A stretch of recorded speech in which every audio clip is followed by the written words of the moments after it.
Seorang murid bernama Amirul kelihatan gembira membawa bekal makanan yang sedap ke sekolah.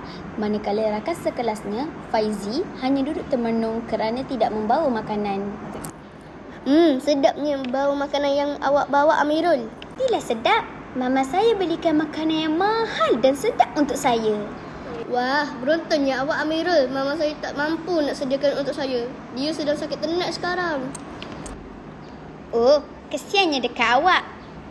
Bagusnya kalau Amirul boleh kongsi makanan dengan aku. Dah lama aku tak makan makanan yang sedap-sedap. Mesti Faizi nak minta makanan yang aku bawa. Nanti tak cukup pula kalau aku kongsi dengan dia. Kawan-kawan, Ustazah dah datang.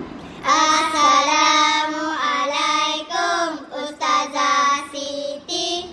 Murid-murid, hari ini kita nak belajar tentang hadis 40. Ustazah mahu sentuh satu hadis yang paling dekat dengan kita yang berbunyi, tidak sempurna imam seseorang sehingga dia mengasihi saudaranya seperti dia mengasihi dirinya sendiri.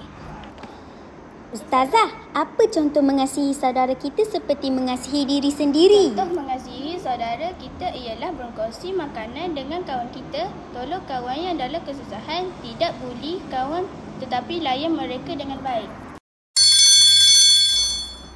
Walaupun sudah waktu rehat, Faizi masih kekal di dalam kelas kerana dia tiada makanan dan Aku tiada lapar. belanja. Dia menangis seorang diri. Ustazah cakap kita kena kongsi dengan kawan yang dalam kesusahan. Kalau aku kongsi dengan Faizi, mesti dia pun gembira juga. Baik, aku pergi panggil dia dan makan sama-sama.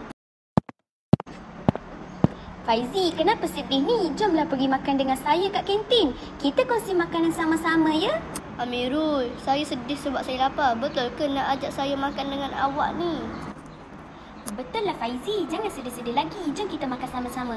Mulai hari ni awak boleh kongsi semua makanan yang saya bawa ya? Terima kasih, Amirul. Sudi ajak saya makan bersama. Awak memang sahabat dari syurga. Terima kasih, Amirul. Semua makanan ini sangat sedap. Semoga makin murah rezeki kamu. Sama-sama Faizi. Marilah sama-sama kita jadi orang yang beriman, yang mengasihi saudara kita seperti kita mengasihi diri sendiri. Awaklah sahabat dari syurga. Terima kasih, sahabatku.